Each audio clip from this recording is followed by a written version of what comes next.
Olá, sejam muito bem-vindos mais uma vez aqui no AmorCast. Esse, se eu não me engano, é o 11º episódio. Eu sei que a gente ficou um tempinho aí sem poder subir vídeos, mas, gente, o Amor Corporativo tá fazendo tanta coisa nesse momento, o Amor tem tanto trabalho a fazer, que eu tive que dar uma pausa aqui nas gravações, mas estamos de volta com tudo e um convidado super, hiper, mega especial, que aceitou o meu convite assim super de coração. Eu falei pra ele, eu quero te convidar pra algumas coisas. E sabe aquele cara parceiro? Aquele cara, nossa, vambora, vamos junto. E ele é diretor de People na Swile, uma empresa que eu admiro, que eu sigo, que eu conheço, que traz benefícios e melhora a qualidade de vida dos colaboradores, mas ele não é só isso não. Ele tem outras coisas muito a mais do que ele faz e do que ele é, que ao longo desse episódio vocês vão conhecer. Então, estamos aqui com o Diogo. Diogo, seja muito bem-vindo. Muito obrigado, Samantha. Obrigado pelo convite. Um prazer, uma honra estar aqui com você. Ai, o prazer é todo meu. Nossa, gente, é uma felicidade ter pessoas assim, sempre muito especiais participando do programa. Então, o AmorCast é para desvendar, é para desafiar, é para fazer as pessoas pensarem além daquilo que elas estão no piloto automático fazer. Então, o meu convite com você hoje, vamos começar falando sobre você, para que o público possa te conhecer, né? E entender aí um pouquinho do seu papel, não só da sua função dentro do mercado de trabalho. Conta pra gente da sua jornada. Você sempre trabalhou na área de RH, para grandes empresas, para startups que viraram unicórnios, viraram centauro. Conta isso um pouquinho pra gente e como que você acredita que a sua razão de ser é fundamental para a cadeira que você exerce. Obrigado pela introdução. Bom, eu sou Diogo, tenho pele amarela, tenho olhos puxadinhos na minha tradição, minha família é japonesa, tenho uma média estatura, cabelo curto, estou vestindo uma camisa azul escura. Um prazer estar aqui com todos vocês. Falando um pouco de mim, eu comecei minha carreira em RH, sim, fui trainee na Colgate, desenvolvi minha carreira, fui expatriado para Guatemala. Então, eu cuidei da região da América Central, foi uma experiência fantástica de vida. Trabalhei em outras empresas, como a Hamburgo Sul de Navegação e Logística, trabalhei na Whirlpool e tive a oportunidade de fazer uma migração de carreira, ainda com o pé em RH, mas de Executive Search, onde eu trabalhei na Michael Page por quase 3 anos. Né? Então, além de Headhunter e fazer o Executive Search, tinha um papel muito interessante também de fazer Business Development, desenvolvimento de negócios. Continuei minha carreira de RH, depois na Sky, Mercado Livre, trabalhei em algumas startups early stage, e hoje sim estou como diretor de pessoas na Swile, né? Muito feliz com isso e também ajudando como voluntário a ABRH, São Paulo. É um trabalho que eu comecei no ano passado e é muito interessante para ampliar a comunidade de recursos humanos, assim como eu também sou advisor de 2 ONGs, uma delas que é o Instituto Aliança, que ajuda a inserir pessoas em situações de vulnerabilidade no mercado de trabalho. Legal. E também da Fundação Consolidar, que ajuda a trazer pessoas para o mercado, PCDs. Né? E recentemente eu acabei de me juntar ao G3, que é um grupo de 80 executivos de RH no Brasil, com grandes nomes, grandes empresas. Então, para mim, fazer parte da comunidade RH, além de ser o meu trabalho, né, a minha profissão, vem de uma palavra muito especial que é o Ikigai. Que é a razão de ser, né? Conta isso um pouquinho aí para o público, o pessoal conhecer, porque o Ikigai é um tipo de conscientização que traz a conectar aqui com aqui, né? Tô correta na minha linha de raciocínio? Está 100% correta, né? E como que ele auxilia e transforma o trabalho quando você traz isso para sua conscientização? Quase como se fosse uma responsabilidade social que você tem com vidas pela cadeira que você atua. Né? Isso. Você é responsável, diretor de people, né? Chega a ser, nossa, meu Deus do céu, eu sou o diretor de todas as pessoas, o que elas sentem, o que elas fazem, o que é provocado de emoções dentro das atividades que elas exercem no dia a dia dentro do trabalho. Então, como que o Ikigai cabe em tudo isso e como foi a sua historinha com o Ikigai aí? Conta pra gente.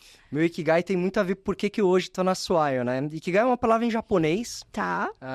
Iki, vida, gai, razão, razão de viver. Ele é um conjunto, ele é uma intersecção de 4 conjuntos da nossa vida. Tá. Então, o que a gente ama fazer, o que nós somos bom, o que a gente pode ser pago e que o mundo precisa. Então, a intersecção entre o que a gente ama e a gente é bom é a nossa paixão. O que a gente é bom e o que a gente pode ser pago, geralmente é a nossa profissão. O que a gente pode ser pago e o mundo precisa é uma vocação que nós temos, e o que o mundo precisa, a gente chama a nossa missão. Na intersecção desses 4 conjuntos é o Ikigai.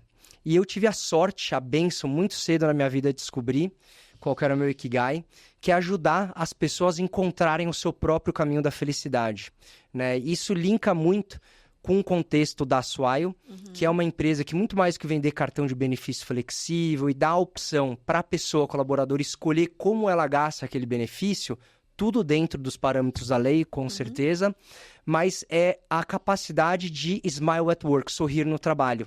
É a condição, né, que é o nosso serviço, o produto da Swile, dá para a pessoa, de fato, escolher quem gosta de comer em casa, quem gosta de sair para comer, quem gosta de cozinhar, como a pessoa usa a sua mobilidade, gasolina, aplicativo de mobilidade, saúde, home office, alimentação. Então, existem 8 carteiras digitais e a pessoa ela consegue fazer essa gestão. Que legal. Então, isso, né, esse sentimento de poder escolher traz essa sensação de felicidade. Então é isso que a Swile vende, muito mais que vender um cartão de benefícios, ela vende um mundo de sorrisos no trabalho, que conecta super com o meu Ikigai também. Show. Você sabe que eu conheci a Swile, eu trabalhava como head de cultura e gestão da Revo, na época. E aí tinha um stand da Revo dentro do Conar, e ele era colado com a Swile. Acho que era um dos primeiros anos da Swile aqui no Brasil. Acho que fazia uns 2, 3 anos que vocês estavam aqui, 1 ano, não sei. Eu só sei que, enfim, acho que foi em 2021. E aí eu passava na frente do stand da Swile, era aquela galera jovem, feliz. Assim, era uma energia atrás do stand da Revo, não que a Revo não tivesse isso também. Mas a Revo é um trabalho mais digital, né, de treinamento. E aí eu lembro que eu passei assim, falei, gente, o que é essa Swile, né? E aí parei para conversar com uma galera ali. E aí eu senti que realmente tinha alguma coisa diferente. Tanto é que na época eu tentei trazer para dentro da Revo, né? Porque eu cuidava da parte de gestão e pessoas. E eu falei assim, nossa, que empresa animada, né? Gostosa de ser vista. Então eu acredito que a energia, ela realmente faz negócio, né? E essa energia a gente pode chamar de felicidade, né? Exatamente. Me fala como que é a motivação, como que você usa isso de maneira estratégica? Aí a gente falando de amor, a gente falando de felicidade, a base da felicidade eu entendo em amor corporativo, que sem a gente ser amado a gente não é feliz. Mas como que você consegue trazer isso para o dia a dia do RH, das relações, né, humanas, vamos dizer assim? Como que você consegue trazer isso como uma atividade estratégica sem que as pessoas fiquem pensando que isso é balela, que isso é mimimi, que isso é abraçar árvores, né? O papelzinho da RH, é abraçar árvore. E não é, a gente sabe que não é, né? Então, como que você traz isso assim para o dia a dia? Eu fiz diversas pesquisas. Primeiro, para entender o que é o conceito de felicidade, né? E eu encontrei vários estudos, e uma delas fala que felicidade são micromomentos de alegria que você vive através de experiências. E aí você tem o sentimento de felicidade. Então, ao viver vários micromomentos de felicidade, você, ao longo do dia, ao longo da semana, ao longo do mês, ao longo do ano, ao longo da vida, você traz essa sensação de felicidade. E aí eu comecei a estudar como que isso de fato se aplica no dia a dia. Isso você começou a estudar quando você estava na Swile ou foi antes? Foi uma coisa mais do Diogo, assim? Foi coisa mais do Diogo. Curioso, eu sou muito curioso e de acordo com o meu Ikigai, eu fui explorar cada vez mais como que eu podia expandir esse meu Ikigai de ajudar as pessoas a encontrar o seu próprio caminho da felicidade. Que legal. E tem um conceito muito bacana do Mihaly, Csikszentmihalyi, que é um grande psicólogo que ele desenhou ou construiu o estado de flow. Tá. E o estado de flow é uma matriz muito interessante, que você tem níveis de desafios e habilidades no eixo X. Então é uma matriz, e quanto maior o desafio e maior a sua habilidade e capacidade de execução, é onde você entra num estágio mental de êxtase, que você perde a sensação do espaço, do tempo, porque você mergulha tão profundo naquela atividade, naquilo que você está fazendo, que você faz sem muito esforço, E aí você consegue atingir resultados extraordinários. É onde uma das literaturas falam que é assim que você constrói uma empresa, uma cultura de alta performance. Uau. Com grandes desafios, e você também dando grandes habilidades. E o oposto também acontece.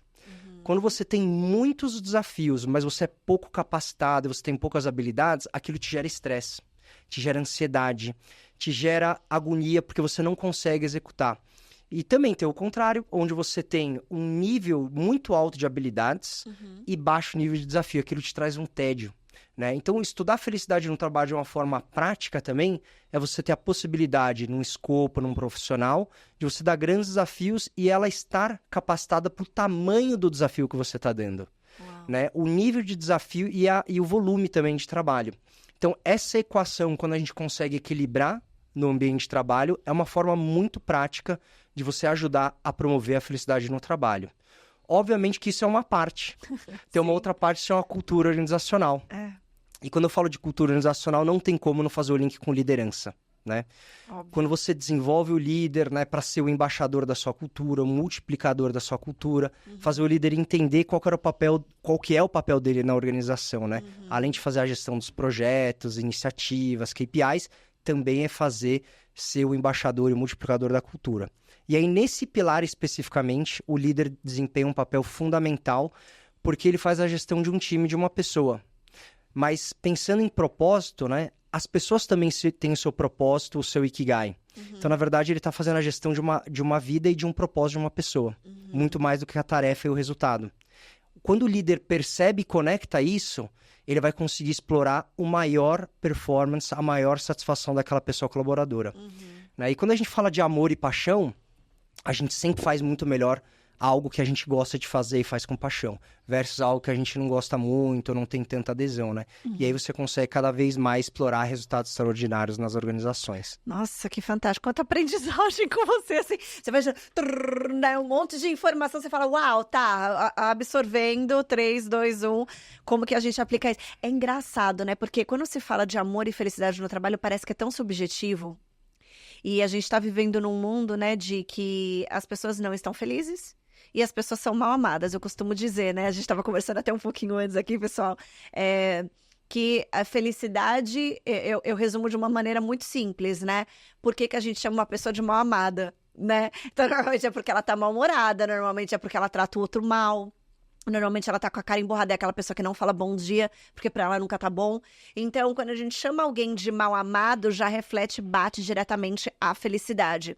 E o desamor, eu acredito que é algo que é comum dentro do mercado de trabalho, porque eu não sei você também vem de uma cultura muito altamente disciplinada, acredito eu, sou uma admiradora da cultura japonesa, mas a gente foi muito educado para produzir, né? É quase como se o sinônimo do sucesso é só produção.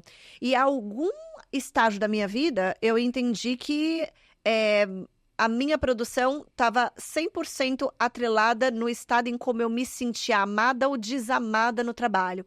Então, quando eu não me sentia pertencente, quando parecia que eu estava indo para um campo de batalha todo dia, o ambiente da liderança era tóxico, eu não me sentia amada, benquista, valorizada. Então, a minha performance caía, né? Então, assim, o meu semblante, mesmo que eu seja uma pessoa muito animada, né? Falo com as mãos, enfim, tô sempre trazendo essa energia do amor. O desamor era uma coisa que me desempoderava. E foi aonde eu comecei a criar sobre o amor corporativo.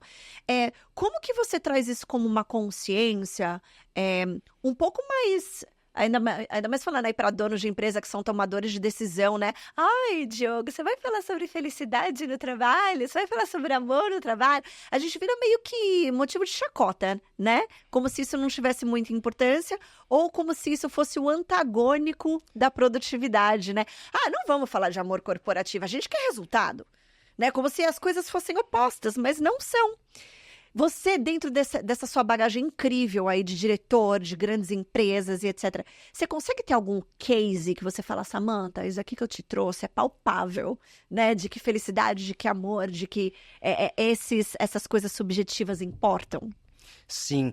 Vou começar com alguns estudos, né? Tem um estudo da Harvard Business Review que fala que um ambiente onde as pessoas são altamente satisfeitas traz 300% mais inovação para sua empresa e 85% mais de produtividade. Então, incrementa a inovação e a produtividade da empresa. Tá. A gente passou por um contexto do mundo de pandemia e inovação ele deixou de ser um diferencial competitivo. Inovação passou a ser uma condição sine qua non para os negócios sobreviverem. Porque na pandemia, muitas empresas que não inovaram, elas quebraram, elas faliram, elas fecharam as portas. Então, hoje, inovação, partindo da premissa que é algo fundamental para o sucesso dos negócios. E aí, trazendo a questão de satisfação, produtividade e inovação, existem sim cases, vou trazer mais um estudo bem prático que eu acabei observando, que a gente começou a olhar no mundo pós-pandêmico um mundo bunny. Sim. E foi muito interessante, porque no CONAR de 2022, Hamas Cássio, que foi quem desenvolveu o framework do mundo bunny, ele trouxe aplicações no dia a dia. Então, o B é de Brighton, que é um mundo frágil, o A de ansioso, o N de não linear e o I de incompreensível. Então, essa é a sociedade que a gente vive, é o mundo que a gente vive hoje. Então, partindo dessa premissa, as relações hoje são muito frágeis, né? Existe muita cultura hoje do cancelamento, né? Existiu, um pouco tempo atrás, a cultura do The Great Resignation, pessoas pedindo demissão em massa. Sim. Infelizmente, a gente passou por um movimento também de grandes empresas fazendo grandes layoffs, né? Que é um pouco o oposto, ao invés do que aconteceu. Sim. Mas o mundo que a gente vive hoje, as relações são realmente muito frágeis, né? Não só nas empresas, mas no dia a dia. O mundo hoje é muito ansioso, né? O volume de informação que a gente passa hoje é muito grande. Então, as pessoas, sim, para acompanhar, geram um nível de ansiedade e complexidade muito grande, né? E o não linear incompreensível, eu vou tentar explicar com um case da Animalia. Já viu falar daquele zoológico em Cotia chamado Animalia? Já. É um zoológico novo. E antes desse zoológico abrir, eu comecei a pesquisar, né? E aí eu não vou nem fazer apologia pró ou contra, vou relatar coisas que eu vi. Então eu vi pessoas dizendo, nossa, que absurdo um zoológico hoje, com esse mundo tão evoluído. E eu vi pessoas falando assim, poxa, mas se esse zoológico não existisse, esses animais, eles morreriam mesmo, porque eles não têm condição de retornar à natureza. Então, dentro dessas discussões, eram pessoas uma ofendendo a outra. Que absurdo, você não sabe de nada, e se ofendendo literalmente. E a outra, assim, você que não sabe de nada, se não existisse zoológico, o animal ia morrer, então, assim, abre o olho você, presta atenção. Quer dizer que as pessoas hoje não têm mais a capacidade de conversar e entender o ponto de vista do outro. Perfeito. De entender que as relações, o seu ponto de vista pode ser diferente do meu e tá tudo bem. E convivermos com isso como formas complementares, né? Sem agredir um ao outro, né? Sem agredir um ao outro. Então, é esse o contexto do mundo bunny que a gente vive hoje. E para você, empresário, para os empreendedores, é esse contexto de pessoas, de sociedade, que consome o seu produto ou serviço e que trabalha na sua empresa. Quando você consegue despertar o interesse dessa pessoa, genuíno, através da felicidade, do amor corporativo, ela vai doar mais para sua empresa. E outra, ela não está necessariamente fazendo um favor para você ao trabalhar na sua empresa. Porque hoje em dia, eu falo que as pessoas escolhem as empresas. Num primeiro momento, ela pode até trabalhar na sua empresa pelo salário, ou porque ela está sem emprego. Mas ela não vai ficar lá muito tempo, se for só por isso. O custo com turnover é alto, o custo que você tem de oportunidade, o custo de rescisão que você vai ter, né, o empreendedor, Sim. por essa pessoa sair, o custo para contratar, o custo para treinar e o custo até a pessoa chegar a produzir como a anterior. Isso, então, gera saving, né, quando a gente pensa no empreendedor que está olhando custos, mas gera também muita receita, porque a pessoa vai entregar muito mais. Você pediu uma coisa, ela vai sempre fazer mais. Porque você trabalha num ambiente de muita satisfação e que você demonstra através, né, do conceito de felicidade no trabalho, amor corporativo, que você se importa com ela e você se importa com o Ikigai dela, que você faz a gestão não só da produtividade dela, do indicador dela, mas você faz a gestão o quê? Do propósito dela. Exato. Quando ela percebe isso, ela vai engajar na sua empresa, ela vai ficar. Não vai ser um salário um pouquinho maior ou um benefício só um pouco maior que vai fazer ela sair. Ela vai se engajar de fato com a cultura da sua empresa. E amor corporativo e felicidade no trabalho tem que estar no DNA, na cultura da empresa. É isso que vai trazer resultado. Eu tive exemplos desse na própria Swile. Né? Então hoje a gente tem nosso turnover, 1/3 da média de mercado. Então, a gente fez um benchmark e constatou que o nosso turnover é 1/3 da média de mercado. E a maioria é tudo jovem, né? Que é a geração um pouco mais desengajada, falando em termos de dados e cultura, né? São pessoas que não são altamente comprometidas como a nossa geração, por exemplo. Mas conta isso pra gente, que a gente quer saber o segredo. Porque elas se engajam com a cultura. Outro indicador muito interessante, nós conseguimos a certificação do Great Place to Work. Muito mais do que a certificação, que é importante, é o que a gente fez com isso, né? A gente entendeu as oportunidades e desenhou um plano de ação. Porque apesar de ter muita coisas interessantes que saíram na pesquisa de clima, o principal foco nosso foi, ok, vamos entender onde a gente não está funcionando, para a gente melhorar. Perfeito. Então a gente fez continuamente planos de ação, e isso não só rendeu a certificação, mas também uma boa colocação no ranking. Então, hoje a gente está entre as 30 e 35 melhores empresas de São Paulo, de um ranking de mais ou menos 175. Caraca! Então, ajuda a trazer indicadores do quê? De produtividade. A empresa, ela cresceu 10 vezes desde que eu entrei. Só que a quantidade de pessoas não cresceu 10 vezes. Ela se manteve, de certa forma, crescente, mas ela não dobrou, triplicou de tamanho, né? Então, a produtividade das pessoas faz com que também a entrega ali, o negócio cresça. A gente tem outros indicadores também de NPS e NPS, falando de colaborador, né? Então, a gente conseguiu ali um indicador muito bacana de quase 80 pontos, o que é altíssimo nível de engajamento. Sim. Né? E, obviamente, que assim, a gente está só no começo. Né? A gente sabe que tem muito a melhorar, a gente quer melhorar, e amor e felicidade é isso. A gente vai renovando votos, né? Porque o conceito e as necessidades das pessoas vão mudando. Então, acho que a ideia de uma organização é ajustar isso também, né? Isso que a Swile tem feito bastante e tem demonstrado números aí, estatísticas que eu compartilhei de sucesso. Sim. Fora isso, de fato, tem o link com a nossa missão, né? Que é fazer pessoas felizes no mundo do trabalho. Tem uma missão por trás disso, né? E isso empodera. Eu costumo dizer que a cultura... Eu esqueci de quem é o nome. Eu sou péssima com nomes. Mas é a frase de alguém famoso, porque essa frase é bem popular. Que a estratégia é comida pela cultura no café da manhã. E isso, para mim, é muito forte. Porque você trouxe alguns pontos na sua fala de... Vários pontos importantes. Você falou de inovação. Se fala muito de inovação tecnológica e muito pouco de inovação das relações corporativas. Somos corpos em atividades dentro de um ambiente onde todo mundo quer ter sucesso. É isso que o amor corporativo traz, né? Segunda coisa que você trouxe, Samantha, a galera tá comprometida, a galera tá engajada. Por quê? Porque as pessoas se comprometem com pessoas e não com coisas. As pessoas não estão comprometidas com os seus salários. Elas estão comprometidas com o que a Swile faz e o que ela provoca, o que ela faz e como que ela faz eu me sentir no meu dia a dia do trabalho. É isso que eu trago como retorno para fazer a empresa crescer. E a outra coisa que você trouxe também que eu achei muito legal é que um crescimento de negócio, ele está 100% atrelado ao como a pessoa se sente, não é o que ela faz. Eu costumo dizer dentro das palestras do amor corporativo é que tem muita gente inteligente com coração seco. Infelizmente. Mas eu não culpo essas pessoas, não é um julgamento, é apenas uma observação.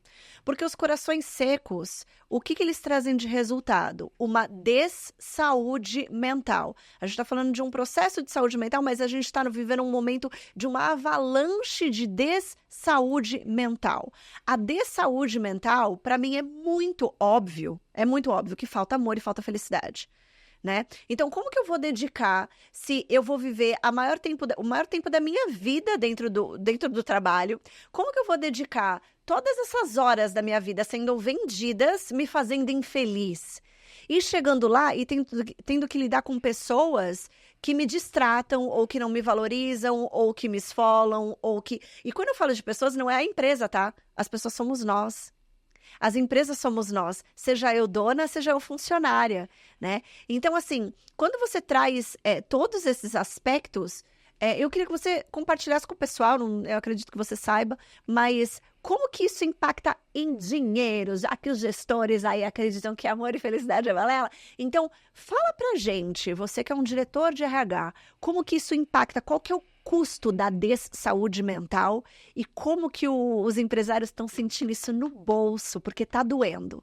Tá doendo não ter funcionário comprometido, tá doendo as pessoas não serem engajadas, tá doendo as pessoas tá no silent quitting, que é a baixa produtividade. Então, como que o gestor, como que o dono da empresa consegue enxergar que isso é grana, já que ele quer só resultado? Fala aí pra gente. Um exemplo é o plano de saúde, né? A pólice, quando você tem uma sinistralidade muito alta, isso impacta num custo muito direto, primeiro que é um custo direto, e um custo muito alto. O custo com saúde mental em 2022 foi o maior custo na medicina no mundo, né? Foi um custo de 6 trilhões de dólares. É muita grana. Em 2023, esse custo foi de 9 trilhões de dólares. Você pode comparar qualquer doença no mundo. O custo com saúde mental hoje é o maior custo no mundo. E aí, quando você vê isso na sua fatura do plano médico, a sua sinistralidade aumentando, é por isso que a gente tem visto reajustes na fatura de 30% a 40%. E aí, isso pesa de fato no bolso, né? Além disso, as pessoas afastadas, né? E você consegue ver com os atestados, afastamentos, os dias que ela não está trabalhando e você paga o salário dela. Você vê o custo no turnover, porque você acaba antecipando todas as suas verbas rescisórias, tudo que é verba para você fazer um desligamento, você antecipa para valor presente, né? E aí, isso, além disso, tem uma questão que a gente tenta medir, dá para medir, mas chama-se reputação. Esse, para mim, é o maior custo. Verdade. Porque a reputação da sua marca empregadora, do seu produto... Hoje, as pessoas, elas não compram o seu produto, o seu serviço. Ela compra o propósito daquela empresa. E a gente pensa no dia a dia, aquelas marcas que a gente gosta, que a gente consome, que a gente é fiel, tem muito a ver com uma filosofia, uma reputação que aquela marca construiu. Verdade. E o contrário também. Aquelas marcas que você deixou de consumir, que você não usa mais, que você, inclusive, fala para as pessoas não usarem. Quando você ama uma marca, você conta para 1, 2 pessoas. Quando você deu uma marca, você conta para 8 pessoas. Então, realmente, esse é um custo muito grande, porque essa pessoa que trabalhava na sua empresa também tem amigos e é um consumidor, né? A gente nunca vai dividir isso, né? As pessoas também consomem. E aí, vou agregar, você tem outros custos também indiretos envolvidos.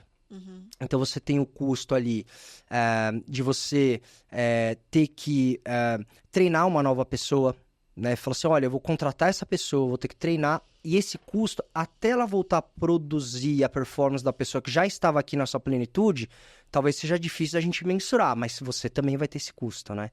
De atendimento ao cliente, do engajamento ao cliente, ou de uma tecnologia muito importante que essa pessoa tem, um conhecimento muito importante se você perde. Não dá para medir, mas também é um custo indireto. Com certeza. E você sabe que nessa sua fala é muito importante você estava falando, eu estava pensando aqui, a construção das relações que você tinha falado um pouquinho lá atrás, que são frágeis, e reputação. Hoje, um colaborador, ele vai pesquisar no Glassdoor sobre a sua empresa antes dele se candidatar para um processo seletivo de verdade. Ele vai ver se tem falas, se é mal falado os gestores de lá, se é um ambiente bacana, porque ele não vai fazer da vida dele infeliz. E eu acho que isso é muito da nova geração também, que se coloca nessa posição de que eu quero ser feliz é mais importante do que eu ter meu boleto pago, né? E é uma mudança de mentalidade que eu não tenho uma opinião formada, porque parece que a gente tem também no meio disso, né, eu acho que você pode até me retratar melhor, né, no contexto que você traz, mas existe um conflito de geração e parece que tem um reino dividido contra si mesmo. Então você entra dentro das empresas, além de ter uma competitividade entre as pessoas, né? Além de ter uma inveja gigantesca aí por conquistas, porque é como a gente foi educado, né? Você tem que ser competitivo, pelo menos é o que o mercado incentiva, ou sempre incentivou, que a gente tem que ser competitivo. E aí, ainda por cima, a gente tem uma fragilidade de que a nossa geração critica a geração que representa 25% da fatia do mercado de trabalhadores hoje, que é a geração Z. Né? E a geração Z critica a nossa geração, que daí eu não sei qual que é a porcentagem que representa no mercado, mas dizendo que a gente é a geração burnout. E a gente fala que eles são a geração dos preguiçosos que não querem nada com nada. Qual que é o equilíbrio? Você, como diretor de RH, como que você traria uma harmonização nesse meio para que se mantenha uma cultura saudável, para que se tenha essa sustentabilidade no sucesso, porque não é uma receita de bolo, né? É muito da gente testar e errar e fazendo algumas mudanças de mentalidade nas duas pontas. E quando eu vou palestrar, normalmente as pessoas me perguntam isso. Ah, mas essa geração não quer nada com nada. Eu falo, mas vocês também não flexibilizam para entender qual que é a cabeça dessa geração. Porque você queira ou você não queira, é quem você tem para trabalhar. Como é que você traz esse cara para perto de você? Você tem algum exemplo disso? Ou como vocês trabalham isso? Ou como você já trabalhou isso em algum cenário? Sim. Eu falei muito da cultura, que para mim é trabalhando na cultura organizacional, mas eu vou trazer exemplos de rituais, práticas, políticas, processos, programas, né? Aham. Então, entendendo sim, hoje 25% da força de trabalho no Brasil é da geração Z. E 50% é da geração Y. Uau. É o dobro. Então, hoje a maior força de trabalho é Y mais a geração Z. Nos Estados Unidos, já 50% é a geração Z, tá? Então, lá nos Estados Unidos, aí eles estão um pouco mais avançados. Como que, na prática, a gente tenta trabalhar isso? Você trabalhar uma cultura organizacional de colaboração. Trabalhar uma cultura que você privilegia, incentiva a competitividade, é aquela máxima. Uma pessoa sozinha, ela pode chegar mais rápido até o destino. Mas todos juntos chegam muito mais longe. E hoje as empresas, elas não, elas querem durar. Elas não querem abrir suas operações, começar e fechar as portas. Elas querem garantir a sustentabilidade, a longevidade. Então, para uma cultura, por uma empresa que quer a longevidade e quer estar presente no mercado daqui a anos e décadas, ela vai entender em algum momento que é através da colaboração. Né? Porque nesse ambiente tóxico, onde valoriza muito a individualidade, ela vai durar um tempo, ela pode até trazer alguns resultados de curto prazo, mas ela vai chegar num cap, num teto, ela não vai passar daquilo, tá? E aí o turnover vai dizer como essa empresa vai dar sequência e a reputação dela também. Então, práticas e processos onde você incentiva a colaboração é fundamental. Canais de comunicação, super importante. Eu estou estudando muito a geração Z. Eu já fui em várias palestras. Que legal. E não é sobre eles e nós, é sobre o que a gente aprende com eles. Perfeito. Porque daqui a pouco no Brasil também vai ser 50%, nos Estados Unidos vai subir, né? Então, assim, não vai ter... A próxima geração de líderes é essa geração. Então, a gente primeiro precisa ter humildade para aprender. Perfeito. Escutar, entender, trabalhar junto com eles. E sim equilibrar, né? Onde a gente quer chegar, como a gente quer chegar. Trazer eles também para onboardar num contexto que muitos deles começaram a trabalhar. O primeiro emprego foi já online, durante a pandemia. Ou essa relação pessoal agora versus o equilíbrio entre a vida pessoal pode ser afetada de uma forma que ele fala assim, não, mas antes eu fazia dessa forma, né? Agora por que eu preciso voltar para o escritório? Por que eu preciso ir para essa reunião presencialmente? Então existe um equilíbrio, porque sem o negócio funcionar, performar, também não dá para você ter as condições de você treinar, capacitar, desenvolver e ter um negócio que vai ser perene. Então esse equilíbrio que você me perguntou, dependendo da empresa, ele vai ser um modelo híbrido de trabalho. Dependendo da sua empresa, vai ser para algumas áreas 100% home office, algumas 100% presencial. Você vê que o mundo está voltando presencial, sim, né? Sim. E as pessoas têm cada vez mais discutido esse tema. Né? E muitas vezes elas têm retornado ao trabalho de uma forma até um pouco mais forçada. Quando você trabalha a comunicação, por isso que eu falei assim, trabalhar a comunicação, escutar e também comunicar. Dizem que para uma pessoa incorporar o que você está falando, você precisa falar mais de 9 vezes, né? Se é algo que ela não concorda, né? Explicar os motivos. Então, trabalhar a comunicação interna é um fator chave também. Para engajar e fazer a pessoa onboardar e entender o porquê que aquilo é importante. Quando a pessoa entende por que aquilo é importante, aí a gente esquece a palavra geração. A gente está falando de pessoas. Nossa, perfeito. E aí você derruba esse conflito geracional. Aí você está trazendo pessoas para discutirem. Assuntos como diversidade, equidade e inclusão, qualquer assunto que aí ela vai entender a necessidade e vai engajar. Nossa, perfeito, perfeito. Nossa, muito, muito legal, muito sábio da sua parte trazer dessa forma. Eu consigo ver assim, falando nesse contexto, é quase como se fosse uma guerra de quem tá certo. As pessoas, elas não estão mais lutando por ganhar pessoas, mas sim conversas, né? E dentro da cultura de uma empresa, quando se vende uma vaga, por exemplo, né, eu vejo que existe um complexo de O dono da empresa não quer pagar, mas ele quer ter o melhor colaborador. O colaborador, quando aceita e ele quer trabalhar só aquilo que ele acredita que é válido pelo que ele recebe. E aí já começa um processo de divórcio, né? Eu sempre falo que no amor corporativo, eu sempre trago como um processo relacional, né? Todo casamento dá certo quando tem amor. E ter amor não é sentir todo dia. Você vai ter que fazer de propósito, porque vai ter dia que você não vai sentir amor. Vai ter dia que você vai sentir frustração, raiva, mágoa, desacordos, né? Mas se é uma pessoa que você valoriza, que você sabe que tem potencial, que você quer estar do seu lado, você quer que esteja dentro da sua empresa, que é um casamento, você até assina um contrato de casamento, não é mesmo? Se você quer que a relação dê certo, porque existe potencial de dar certo, você, como indivíduo, tem a responsabilidade de fazer esse casamento dar certo. Seja você colaborador, seja você empresário. Só que existe, no meio disso tudo, não sei se você concorda, que é a imaturidade no contexto emocional das relações. Assim como você falou lá atrás, as pessoas não têm cacife para conseguir ter uma conversa numa discórdia. Precisa ter um nível alto de agressividade quando eu discordo da opinião do outro. Existe uma agressão, uma violência ao que é o oposto de mim. Isso dentro do mercado de trabalho é gritante.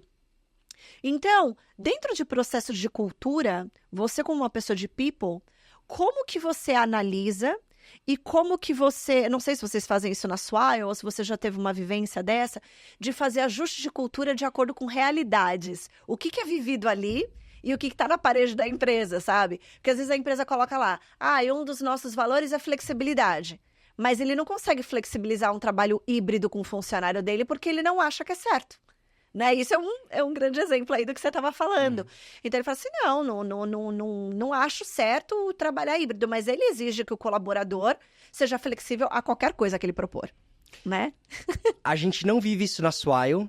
Não é só porque eu sou o diretor de pessoas da Swile, eu vou dar alguns exemplos, mas já vivi em outras organizações. O que eu entendo que funciona, né?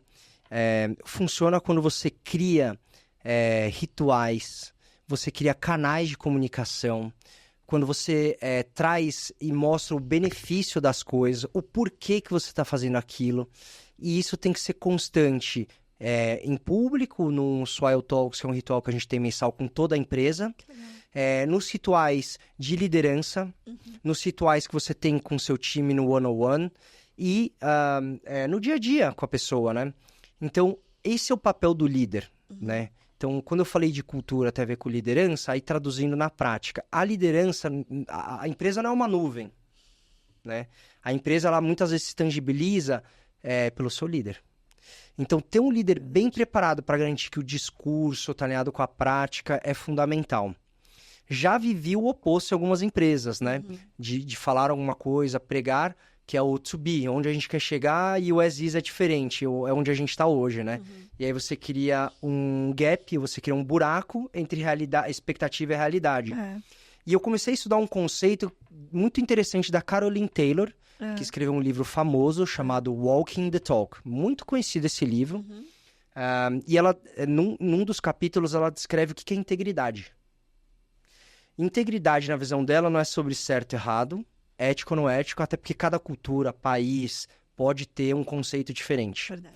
Mas no conceito da Caroline Taylor, integridade é o que você pensa, você fala e você age. Existe uma espinha dorsal que garante essa integridade. E eu comecei a estudar um pouco mais a fundo porque eu sentia falta de alguma coisa. Tá. Porque não é tudo racional. Né? Assim, então, o que eu penso, eu falo, eu ajo como se fosse uma coisa extremamente racional e robótica. Né? Que existisse muito bem desenhado um quadrante, uma matriz do que pode, não pode. Eu vou controlar o meu sentimento. Se você me disser isso, eu vou me sentir bem. Se você me disser aquilo, eu vou me sentir mal. Não. Né? Dependendo do dia, você pode ter uma reação diferente. Então, além desse conceito da Caroline Taylor, para mim, integridade ele vem com o que você sente primeiro, que está no seu coração. Verdade. Então, o que você sente no seu coração, e aí quando você pensa, racionaliza isso, e aí você fala e você age, está muito bem alinhado. Esse sentimento, né, que a gente traz no dia a dia, nas relações daquela empresa, daquela marca, é o principal driver da integridade. Porque se você sente estou feliz aqui, eu entendo que o meu trabalho impacta de uma forma positiva, que eu me posiciono, que eu me sinto pertencente, eu vou conseguir falar, externalizar isso, e na prática eu vou fazer exatamente isso. Né? Então eu fui um pouco mais a fundo, de uma forma um pouco até mais holística para esse conselho da carne inteira, que não tem nada de errado, tá perfeito. Eu só adicionei uma forma holística que é o que você sente de fato. Porque às vezes você tá racionalizando, falando e fazendo uma coisa, mas você não tá sentindo que aquilo é o certo, que é o ético. Perfeito. Então, esse equilíbrio entre e você até falou a fala e a prática, o walking the talk, para mim tem literalmente a ver com a palavra integridade. Nossa, perfeito, perfeito. E é engraçado, né? Porque essa consciência é tão complexo, quando eu sentava nas cadeiras de RH, dava para ver quem tá afim de viver dessa forma e quem não está, porque a gente não vai conseguir convencer a todos, né? Eu acho que nem é o intuito. É muito mais da gente se autocorrigir, olhar sempre para dentro e externalizar, né? Que é esse sentir e externalizar do lado de fora para favorecer o bem comum. Um dos pilares do amor corporativo é quando as pessoas falam, tá, Sam, é amor, mas como que a gente pratica isso? Ele ajusta comunicação e negociação. Quando você pergunta sempre o que o amor faria dentro de uma comunicação, ele vai educar quais são as palavras que você vai ter que dizer e o tom de voz que você vai ter que usar. Quando você pergunta o que o amor faria numa negociação, você para de pensar em só você ganhar, né?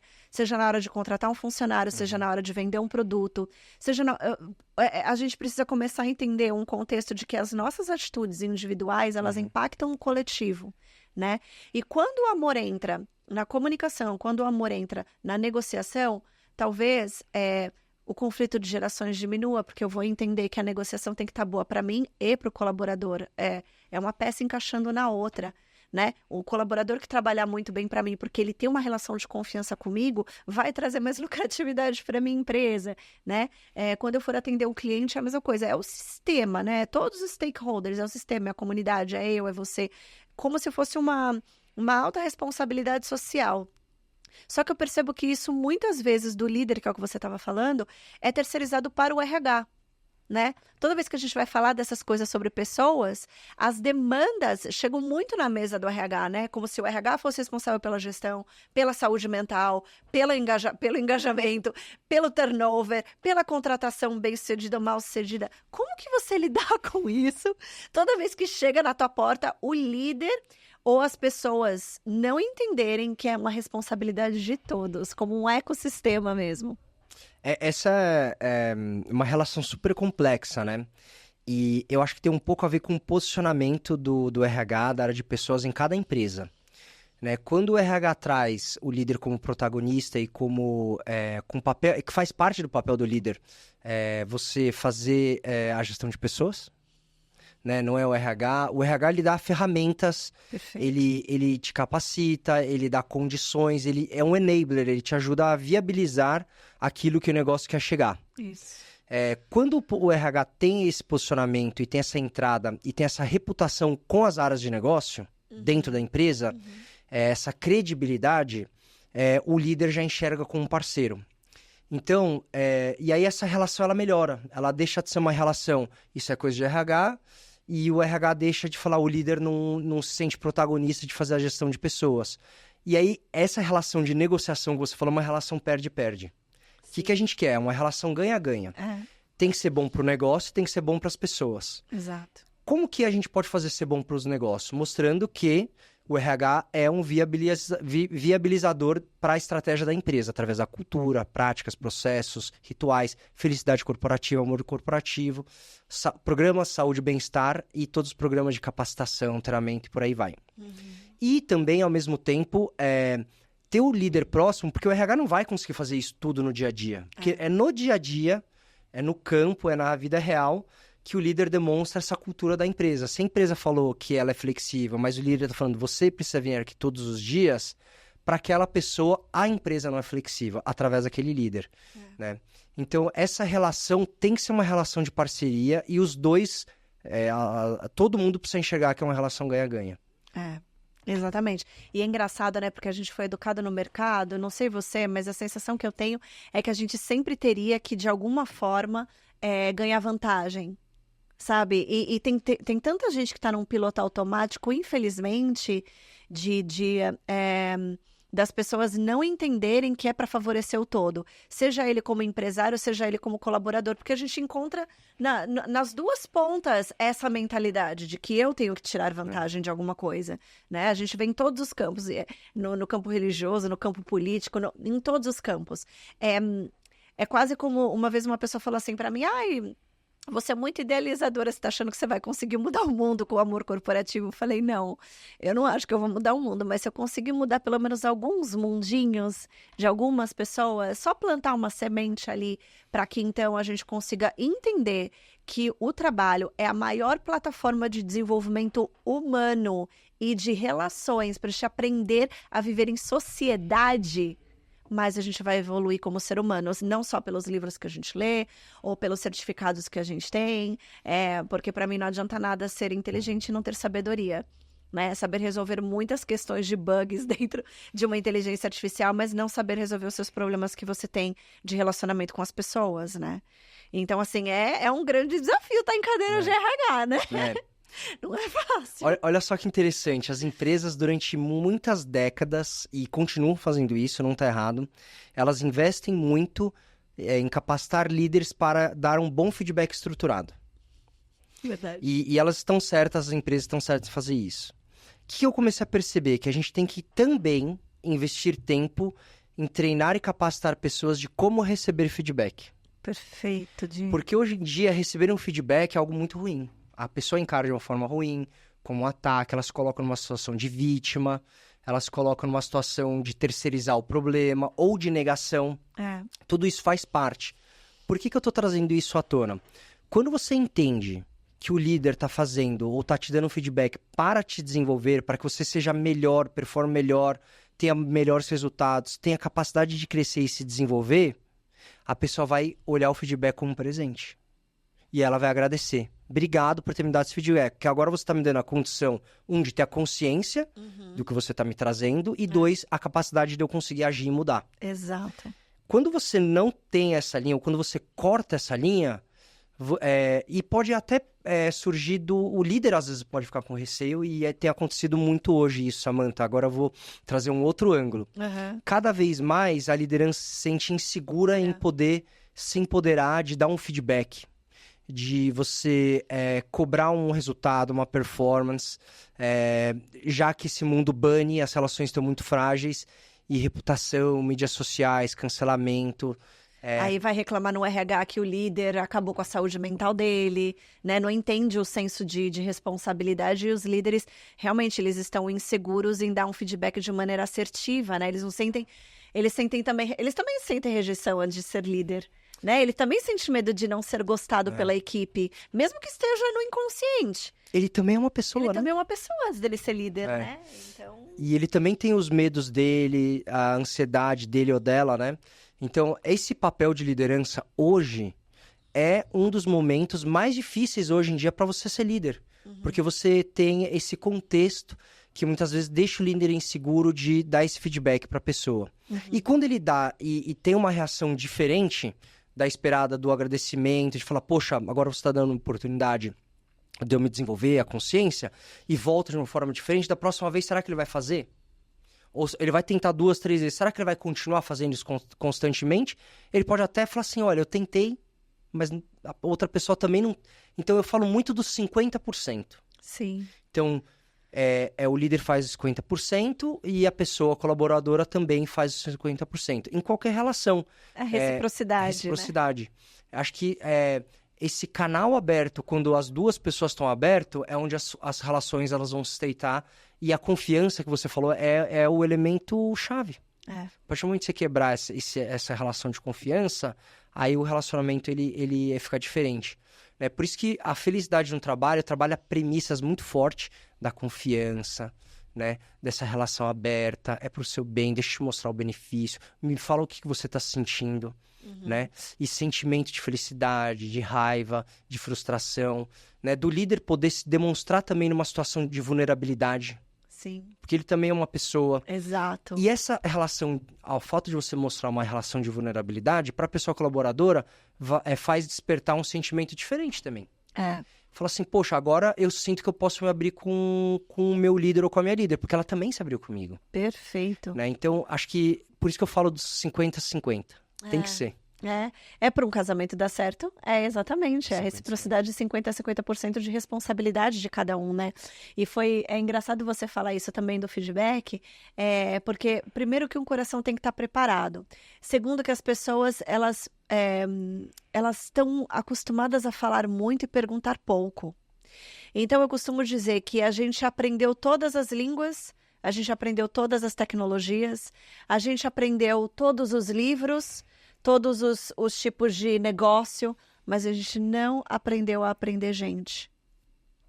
Porque a gente só tem opinião, aquela velha opinião formada sobre tudo, sobre o que é o amor, sobre o que eu nem sei que isso a Ocean já dizia, mas a gente tem opiniões muito rápidas em relação às coisas e a gente não pergunta como que, de repente, um colaborador gostaria de ser corrigido.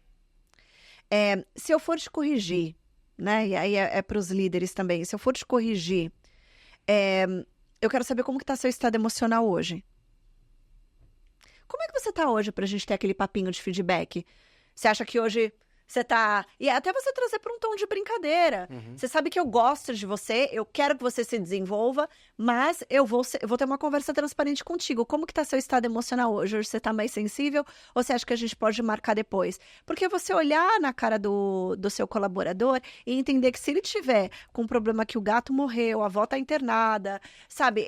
Tem tantos aspectos emocionais que ele já está frágil que qualquer coisinha vai fazer ele se sentir pior ou descapacitado e colocar ele numa zona de medo de perda. Ele não vai se sentir empoderado, né? Então, assim, a gente precisa também, e eu tenho aprendido isso muito na minha vida, de perguntar. Pergunta, Diogo, como é que você funciona? Se eu for trabalhar contigo e quiser tirar algumas dúvidas, é o WhatsApp escrito ou áudio? Ou você prefere que eu te ligue, eu almoço com você 2 vezes na semana, eu te mando um e-mail? E você vai me ensinar como que eu me comunico com você da melhor maneira, né? E o amor corporativo, ele traz muito isso. Aprenda a aprender pessoas para que você consiga se relacionar melhor. E tá uma pobreza disso que eu falo, nossa, a gente aprendeu a responder muito e falar pouco. O Simon Sinek falou esses dias, estava assistindo uma live dele e ele falou assim, o que é mais fácil, você escutar ou você dar um berro quando você tá irado? Ele falou assim, o que é mais fácil? Você sentir amor, porque são várias camadinhas, né? Até você se sentir amado, ou você sentir uma ira por uma pessoa que você nunca viu por 5 segundos porque ela atravessou seu caminho ou fechou teu carro. Ele falou assim, o que é mais fácil a gente como ser humano sentir, né? Então, é por isso que precisa trazer para consciência, né, não tem uma receita de bolo, amor corporativo tem que ser assim, é uma autoconsciência contínua para, então, ter a responsabilidade de me fazer feliz e fazer o outro feliz, né? É isso mesmo. Nossa, tem tanta coisa bacana que você acaba de me ensinar, numa aula aqui também. Poxa, obrigado, assim, acho que parte de um princípio muito bacana que você trouxe, que é da humildade, né? De você se colocar numa situação assim, de servidão, não no sentido pejorativo, ou não no sentido de você se diminuir, né? Mas de você falar assim, como é que você funciona melhor, o que você prefere? E isso é em qualquer relação. A gente faz isso com os nossos familiares, nossos amigos. Por que a gente não faz isso na empresa? Quando você recebe alguém na sua casa, o que você quer beber, o que você quer comer? E a gente deveria fazer isso, porque a pessoa que trabalha com a gente, esquece se ela é uma pessoa da sua equipe ou não, né? Por que a gente não faz isso, né? É muito curioso, né? Muito. Quando você vai na casa, agora se coloca na situação oposta, você vai na casa de alguém não te pergunta isso? Você não quer agradar aquela pessoa? O que você quer, né? Você sente até assim, não, pode ser uma água. E aquela famosa pergunta, você quer pizza do quê? Você tá na casa de alguém e você fala qualquer coisa, né? Não, qualquer coisa não tem, me fala o que você prefere. E a gente poderia e deveria fazer isso no trabalho. Em qualquer relação, né? Por que tem que ser diferente, né? E quando você começa a viver assim, você começa a perceber o quanto que é gostoso viver. Quando você tá com relações, não vai ser com todo mundo, Pode ser que você seja essa pessoa, sempre vai ter um que vai te desafiar a sua Normal. capacidade de amar. Eu sempre falo assim, sempre tem aquela pessoinha, né, que você não vai ter sentimentos de afeto, mas ela tá sempre testando qual que é a sua capacidade de amar dentro da sua classificação. E aí você vai ter que agir de propósito, porque você vai ter que fazer o bem comum para ela do mesmo jeito que você faz para os outros. Não pode ter uma classificação de 2 pesos e 2 medidas, né? Vai ter que ser sempre igualitário. E esse é o maior desafio do ser humano, por isso que a gente não faz isso no trabalho. Porque no trabalho, toda rispidez é sinônimo de força. Aquele chefe que chega impositivo e que todo mundo tem medo, é quase como se aquilo representasse um poder de que eu tenho que me submeter. Então, infelizmente, o mundo foi criado assim, em todos os ramos hierárquicos que a gente costuma viver, é sempre muito mais na base do medo e do controle do que do amor. Infelizmente. E eu acredito que é isso que eu e você estamos tentando mudar, né, Di? É isso Será mesmo. que a gente consegue? Olha, aos poucos, você falou mudando mundinhos, acho que a gente consegue.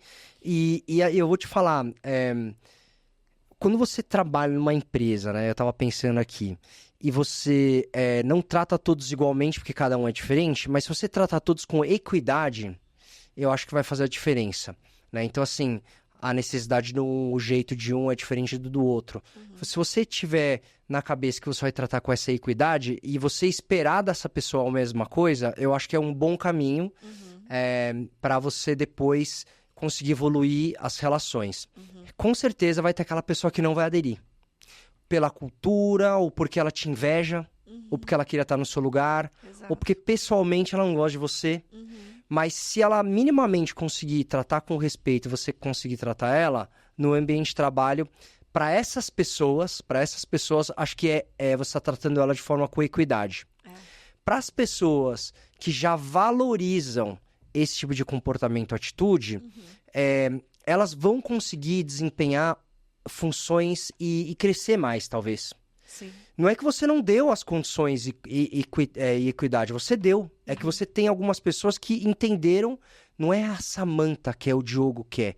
Muitas vezes, essa figura do líder, ela está representando uma estratégia da empresa. Verdade. É isso que eu acho que falta as pessoas também entenderem. Verdade. Parece que é o Diogo, parece que é a Samantha, e não. Não. E a empresa também não é uma nuvem, por isso que elas falam, então você está tangibilizando isso.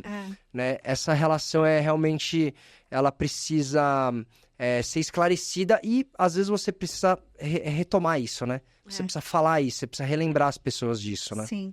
Eu costumo dizer, eu gosto de trabalhar com os meus neologismos dentro do amor corporativo, mas é uma mudança de heart set. Não é mais mindset. Não é mais sobre o que eu penso, é sobre o que eu provoco nas pessoas, com a minha presença, com a minha fala, com o meu jeito, pedir feedbacks e não só ficar na passiva de receber feedbacks. Ter a coragem de ter conversas transparentes. As pessoas acham que o amor e a felicidade é todo mundo bonitinho se abraçando, né? Fazendo coraçãozinho. Muito pelo contrário, eu percebo o quanto que o amor é difícil de ser exercido, de ser praticado, de ser conscientizado, porque somos humanos. Eu me corrijo todos os dias, Gi. Eu passo por diversos desafios dentro das minhas relações também, que eu falo, nossa, como que a Samantha se torna uma pessoa melhor, porque aqui eu errei, aqui eu magoei alguém, aqui eu frustrei alguém, né? E como que o amor poderia me corrigir?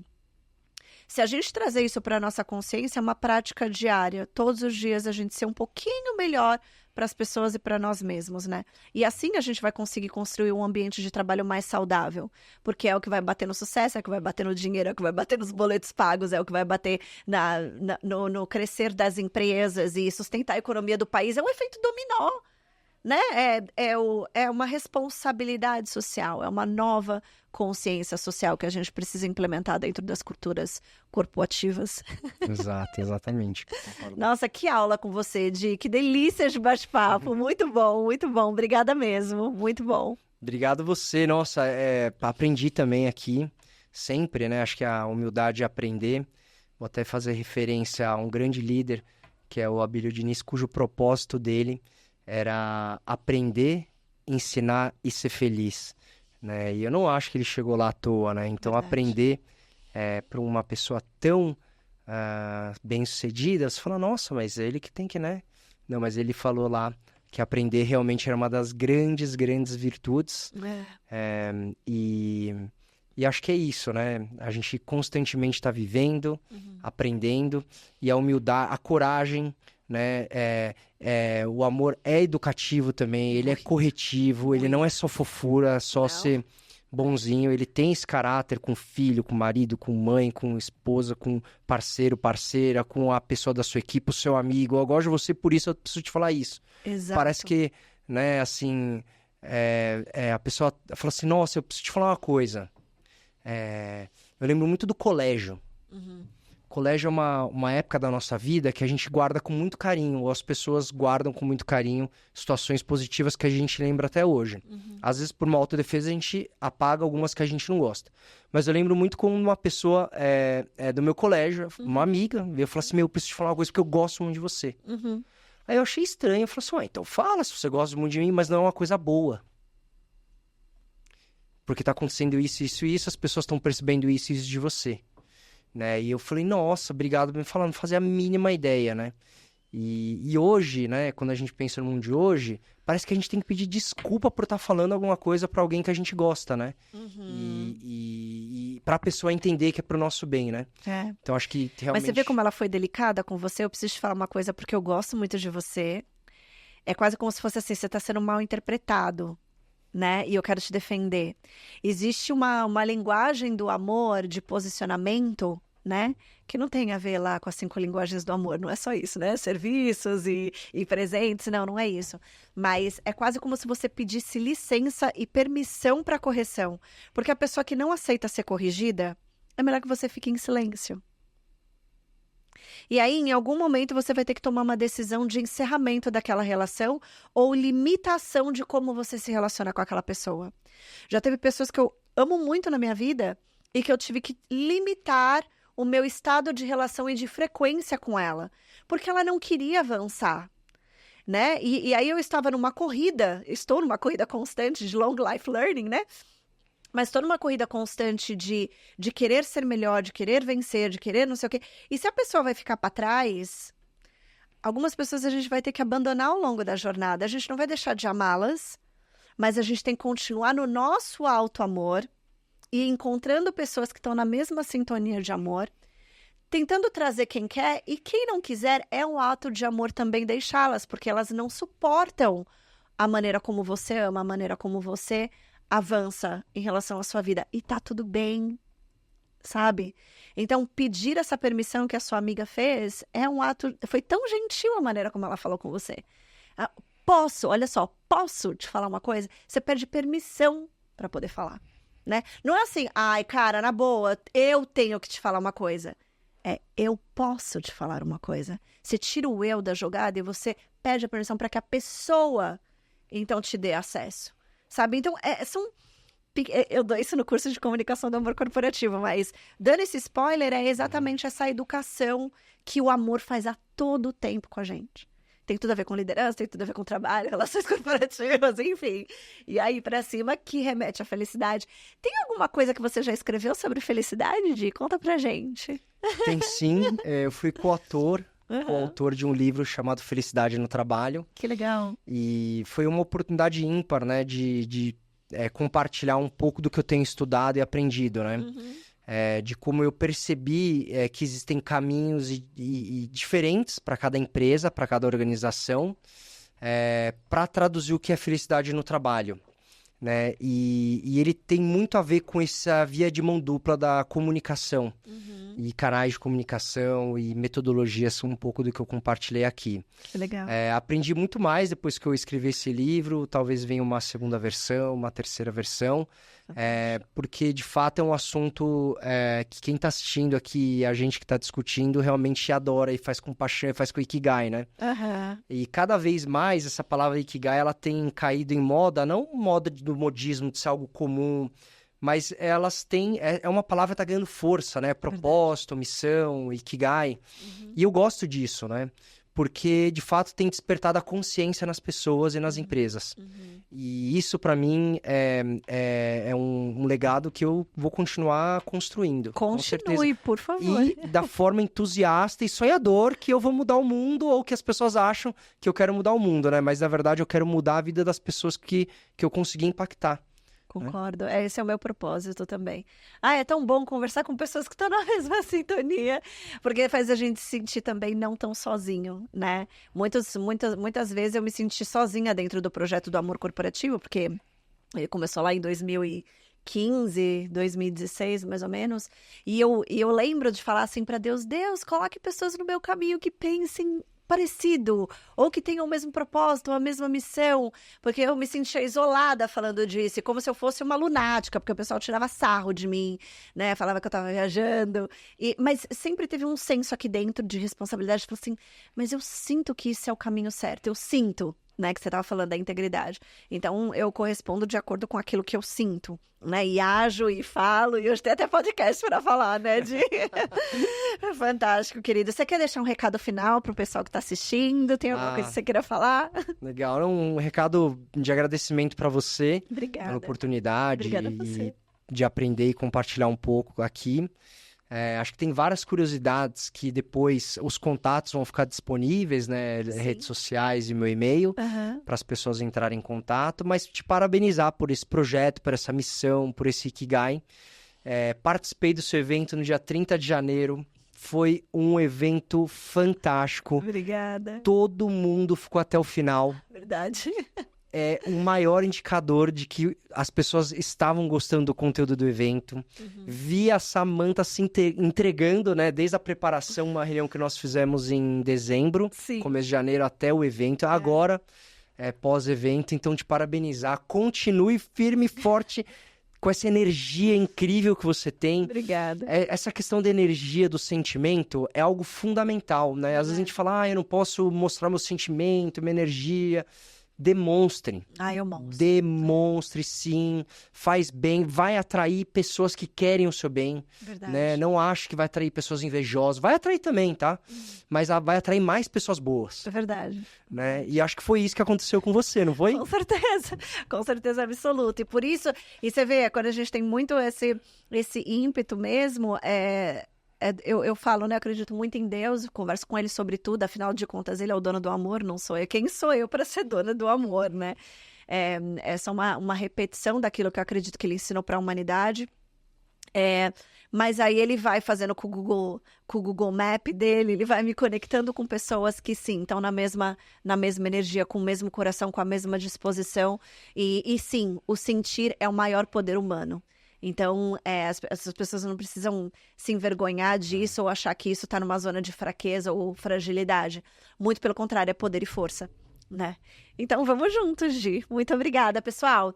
Vai ficar os contatos do Diogo aí no final do vídeo. Anotem, sigam ele. Ele é uma pessoa, nossa, que aula que eu tive com ele hoje, né? Fantástico. Obrigada a vocês que nos acompanharam até aqui, se curtiram, se conectem no canal. Sabe aquelas coisinhas que todo mundo fala? Dá um like, compartilha, se inscreva e até o próximo episódio.